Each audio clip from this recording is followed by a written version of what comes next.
Hello everyone, this is Ibtihaj Shaikh from XME medical. और today आज हम लोग बिल्कुल एक नई लेक्चर के साथ यहाँ मौजूद हैं। दैट्स कैल्शियम मेटाबॉलिज्म, जो कि बॉडी का बहुत ही वाइटल मिनरल है according to medical. So let's start this lecture. So first of all I want to tell few of the most important things regarding it. Like हमारे पास कौन से ऐसे हॉर्मोन्स हैं जो इस कैल्शियम लेवल्स को बॉडी में कंट्रोल करते हैं। So they are three of it. First one, PTH, parathyroid hormone. Second one is calcitonin, and the third one is vitamin D levels. इन तीनों को स्पेसिफिकली हम लोग डिस्कस करेंगे, इन तीनों के इफेक्ट्स क्या हैं। सो let's start with PTH, parathyroid hormone. Okay, so first of all हमें ये पता होना चाहिए पैराथायरॉयड हार्मोन होता क्या है। सो दिस स्ट्रक्चर जो हमारे लैरिंग्स के साथ होता है एंटीरियर पोर्शन में, ये है पूरा थायराइड। और पोस्टीरियर पोर्शन पे यानी कि थायराइड के पीछे, थायराइड ग्लैंड के पीछे चार बॉल लाइक स्ट्रक्चर्स होते हैं। These structures are known as parathyroid gland. ठीक, from this parathyroid gland parathyroid hormone produce होता है। अब ये कैसे प्रोड्यूस होता है, इसके लिए दो हमारे पास रिक्वायरमेंट है। First one is low calcium level, low blood calcium level. ठीक है, second one is low magnesium level. बहुत सारे लोग सिर्फ कैल्शियम को ही पढ़ते हैं, ज़्यादातर डिस्कस करते हैं, मैग्नीशियम का रोल डिस्कस नहीं करते। जबकि मैग्नीशियम इज लाइक कि मैग्नीशियम जो है वो पैराथायरॉयड हार्मोन का इनहिबिटर है। सो अगर मैग्नीशियम लेवल लो हो जाएंगे तो ऑटोमेटिकली पैराथायरॉयड हार्मोन इंक्रीज हो जाएगा। So low magnesium, low calcium levels in blood stimulate parathyroid hormone secretion. ठीक है यहाँ तक। तो यहाँ से अब हमारे पास पैराथायरॉयड हार्मोन की प्रोडक्शन स्टार्ट होगी। ठीक है, इनटू द ब्लड।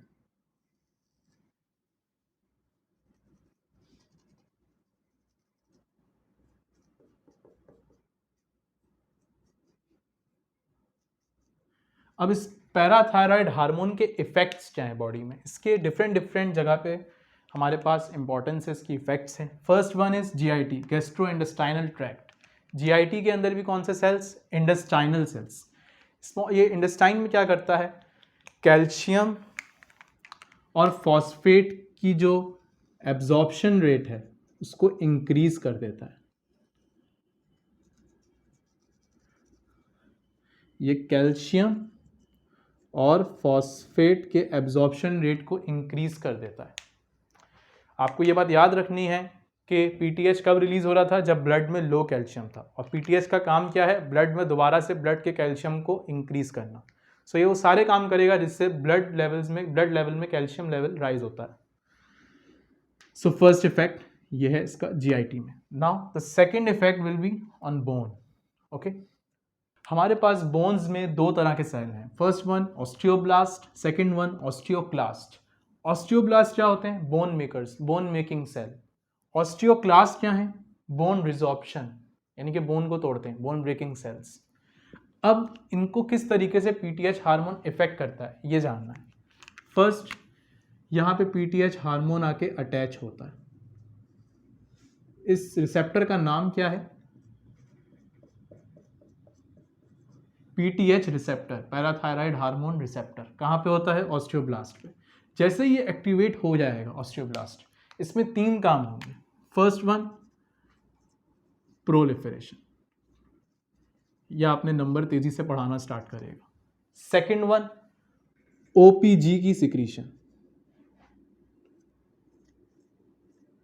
OPG की इनहिबिशन, सॉरी।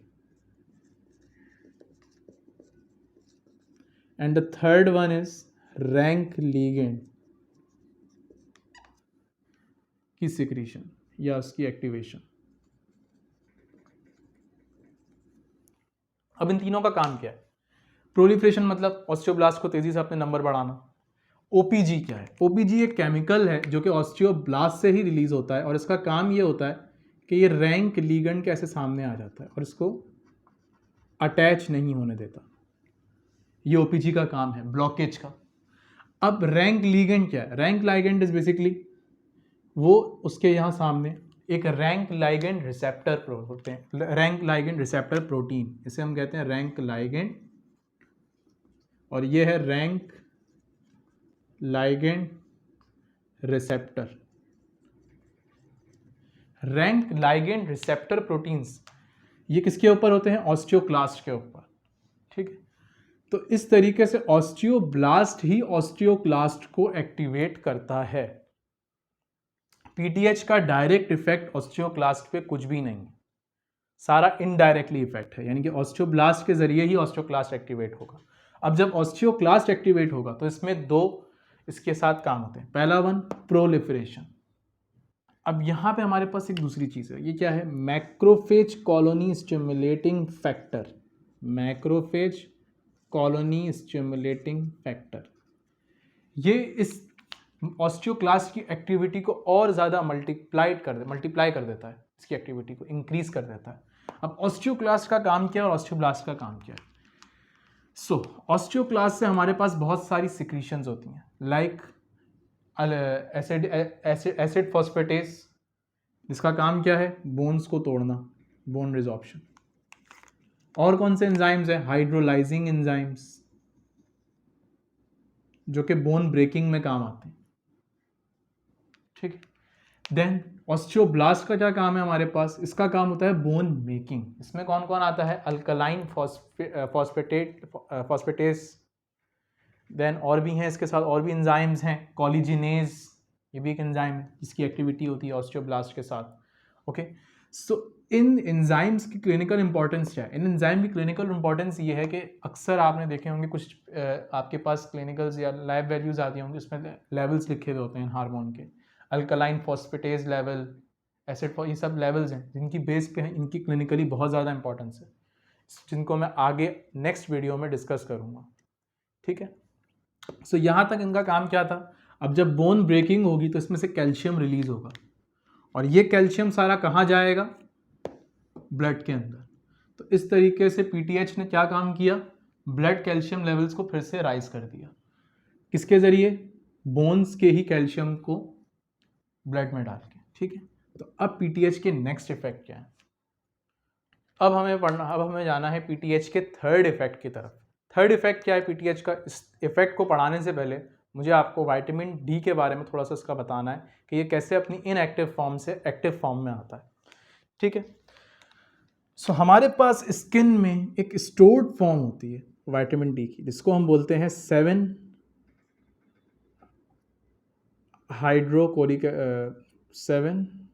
डिहाइड्रो कोलेस्ट्रॉल, और ये कन्वर्ट हो जाता है किसके अंदर? कोलीकैल्सिफेरॉल में।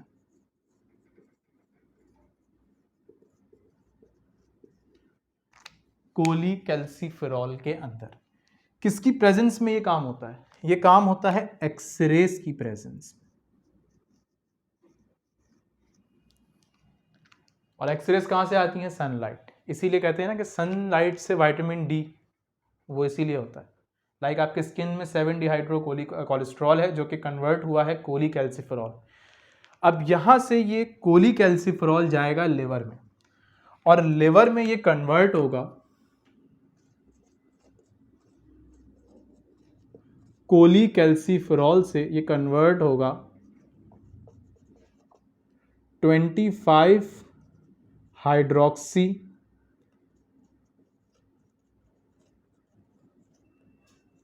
कोलीकैल्सिफेरॉल में। आई नो बहुत बड़ा नेम है ये, तो इसके लिए एक छोटा नाम है जो कि क्या है? कैल्सीडाइओल।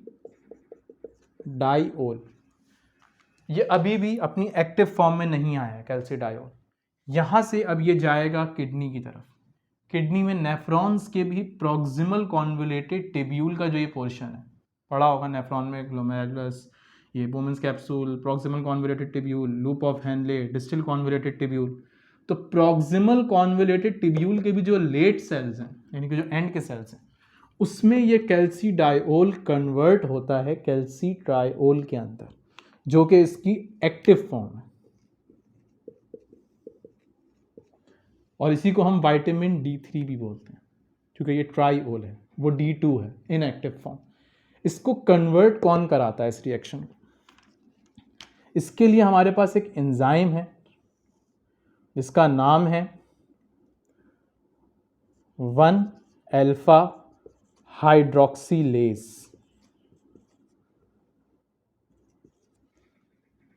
1-अल्फा हाइड्रोक्सीलेज एंजाइम, ये इस रिएक्शन को कराता है, कैल्सीडायोल को कन्वर्ट करता है कैल्सीट्रायोल। और 1-अल्फा हाइड्रोक्सीलेज की एक्टिविटी को कौन इंक्रीज करता है? Again PTH hormone. तो पीटीएच हार्मोन का जो इफेक्ट है वो विटामिन डी की मेटाबॉलिज्म पे भी है। इतनी बात अगर आप लोगों को क्लियर हुई है तो बहुत अच्छा है, क्योंकि कॉन्सेप्ट बहुत ज़्यादा समझने का है। बिकॉज अक्सर ऐसा होता है, आपके पास ऐसे पेशेंट्स आते हैं जिसमें किडनी डिजीज़ है, किडनी फेल हो गई, कोई भी ऐसा रीज़न है, तो ऑटोमेटिकली उसके अंदर विटामिन डी लेवल्स भी कम दिखाई दे रहे होते हैं। क्यों? क्योंकि ये सारी ये एंड में इनएक्टिव फॉर्म से एक्टिव फॉर्म में कन्वर्ट कहाँ होगा? किडनी में।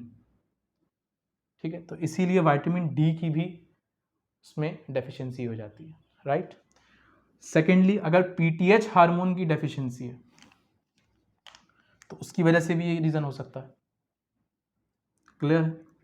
अब यहाँ से हम जाते हैं कि किडनी के ऊपर और ज़्यादा क्या इफ़ेक्ट्स हैं पीटीएच हार्मोन के।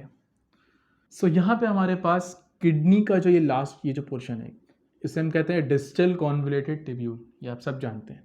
ठीक है, सेकंड लास्ट पोर्शन है। इसमें 2 टाइप्स के सेल होते हैं, first one principal cells, second one intercalated cells, right. अब प्रिंसिपल सेल्स का क्या फंक्शन है पीटीएच हार्मोन से रिलेटेड, इसको पहले समझना है थोड़ा सा। ये आपके पास ल्यूमेन है, ठीक है, ये आपके पास वो सेल्स हैं प्रिंसिपल सेल। अब इसमें क्या होता है, यहाँ पे सोडियम की इनकमिंग होती है बहुत ज़्यादा। मैंने इसमें सारे चैनल्स नहीं बनाए, सिर्फ जो कैल्शियम से रिलेटेड इसमें चैनल प्रोटीन्स हैं वही बने हैं। अब यहाँ से एक तो ये है कि ये प्राइमरी एक्टिव ट्रांसपोर्ट की मदद से, यानी कि एटीपी की मदद से कैल्शियम बाहर जाता है, ठीक है, एक तो ये हो गया। सेकेंड वन, एक आपके पास ये वाली ट्रांसपोर्ट है जिसको हम कहते हैं सेकेंडरी एक्टिव ट्रांसपोर्ट। इसमें सोडियम अंदर आ रहा है, कैल्शियम बाहर जा रहा है। इन दोनों मूवमेंट की वजह से प्रिंसिपल सेल के अंदर कैल्शियम की बहुत ज़्यादा डेफिशिएंसी हो जाती है। तो अब वो इस कैल्शियम डेफिशिएंसी को कैसे पूरा करेगा?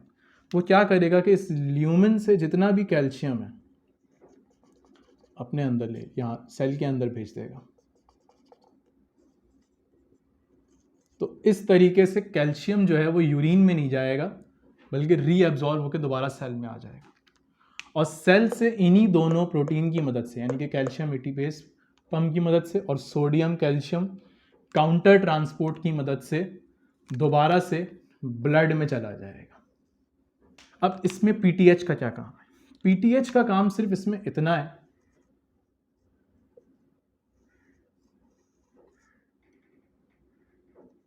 पीटीएच हार्मोन का सिर्फ इसमें काम इतना है कि ये इन दोनों ट्रांसपोर्टर्स को प्रोमोट करता है, यानी कि इनकी एक्टिविटी को और ज़्यादा इंक्रीज करता है।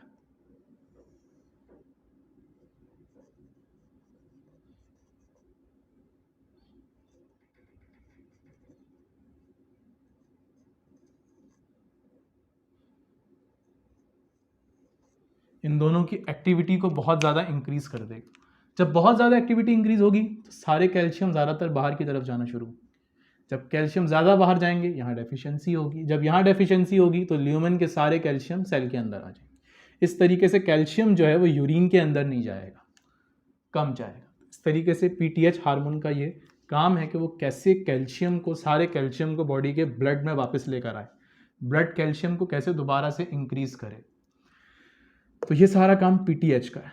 अब यहाँ पे क्लिनिकल इंपॉर्टेंस क्या है? अगर किसी की बॉडी में हाइपोपैराथायरॉयडिज्म है, यानी कि पीटीएच हार्मोन बहुत कम हो चुके हैं, ठीक है, तो उसकी वजह से क्या होगा, इनकी एक्टिविटी भी थोड़ी लो हो जाएगी, कैल्शियम कम बाहर जाएगा। जब कैल्शियम कम बाहर जाएगा, सेल के अंदर कैल्शियम ज़्यादा रहेगा, देन ल्यूमेन से भी कैल्शियम कम अंदर आएगा। और इस तरीके से जो कैल्शियम नीचे जा रहा है यानी कि यूरिन में जा रहा है, यूरिन में कैल्शियम आयंस दिखेंगे, उसको हम क्या बोलते हैं, कैल्सी यूरिया। ठीक है बेटा। सो यहाँ तक बेटा आप लोगों को ये पैराथायराइड हार्मोन के इफेक्ट समझ में आ रहा है। नाउ द थर्ड हार्मोन, जो लास्ट हार्मोन इज कैल्सीटोनिन, जो कि रह गया है, आपको याद होगा। विटामिन डी मेटाबॉलिज्म भी पूरा क्लियर है, पैराथायराइड हार्मोन भी क्लियर है, बस कैल्सीटोनिन में सिर्फ आपको इतना याद रखना है कि ये थायराइड ग्लैंड से रिलीज होता है। And one of the last thing वो ये है कि ये पीटीएच का बिल्कुल अपोजिट है, कैल्सीटोनिन। कैल्सीटोनिन पीटीएच का काम क्या था बॉडी में, अगर ब्लड कैल्शियम लो है तो उसको दोबारा से इंक्रीज करना। कैल्सीटोनिन का काम इसी का उल्टा है, अगर ब्लड में कैल्शियम इंक्रीज हो चुका है उसको लो करना। वो इन्हीं सब की अपोजिट मूवमेंट करेगा। लाइक जीआईटी में से कैल्शियम पहले आ रहा था, अब उसको आने नहीं देगा। लाइक आपके पास यहाँ ऑस्टियोब्लास्ट की एक्टिविटी इंक्रीज हो चुकी है, ऑस्टियोब्लास्ट की नहीं, इतनी ज़्यादा एक्टिविटी इंक्रीज नहीं है, तो वो क्या करेगा, ऑस्टियोब्लास्ट की एक्टिविटी को बढ़ा देगा, ऑस्टियोक्लास्ट की एक्टिविटी को कम कर देगा।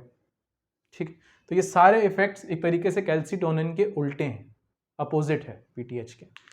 अब यहाँ पे हमारे पास थोड़ी सी कुछ क्लिनिकल इंपॉर्टेंस हैं जो हमें याद रखनी चाहिए कि हम कैसे अपनी बॉडी में कैल्शियम लेवल्स मेजर कर सकते हैं।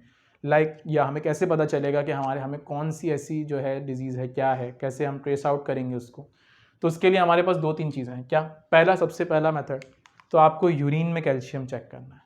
अगर यूरिन में कैल्शियम आ जाता है, लाइक जिसे हम कहते हैं कैल्सी यूरिया, तो इसका मतलब है कहीं पे कोई और मसला है। लाइक अगर उसके ब्लड में कैल्शियम नॉर्मल है और फिर भी कैल्शियम यूरिन में आ रहा है, तो इट मीन्स कहीं यहाँ पे इशू है, प्रिंसिपल सेल्स में, राइट।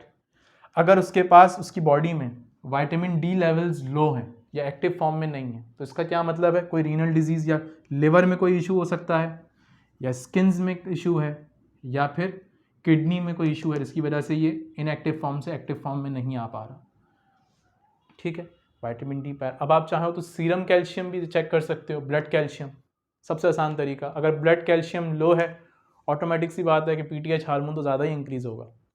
या अगर ब्लड के अंदर मैग्नीशियम लेवल लो है, तब भी पीटीएच हार्मोन ज़्यादा रिलीज़ होगा। तो ये सारे वो मेथड्स हैं जिनको हम आगे अपनी नेक्स्ट वीडियोस में डिस्कस करेंगे, इनकी क्लिनिकल इंपॉर्टेंस क्या है। Hyper parathyroidism, primary hyper parathyroidism, secondary hyper parathyroidism, osteoporosis, osteomalacia, ये सब चीज़ें, रिकेट्स, ये सारी चीज़ें हम इनकी क्लिनिकल इंपॉर्टेंस, उसको कैसे ट्रेस आउट करते हैं, इनकी डिफरेंशियल डायग्नोसिस, ये सब चीज़ें हम अपनी नेक्स्ट वीडियो में डिस्कस करेंगे। सो यहाँ तक अगर आप लोगों को कोई डिफ़िकल्टी, कोई बात समझ में ना आई हो, you can contact us, comment down, और हमारे जो हैं सोशल हैंडल्स भी नीचे गिवन है डिस्क्रिप्शन में, you can contact us through that also.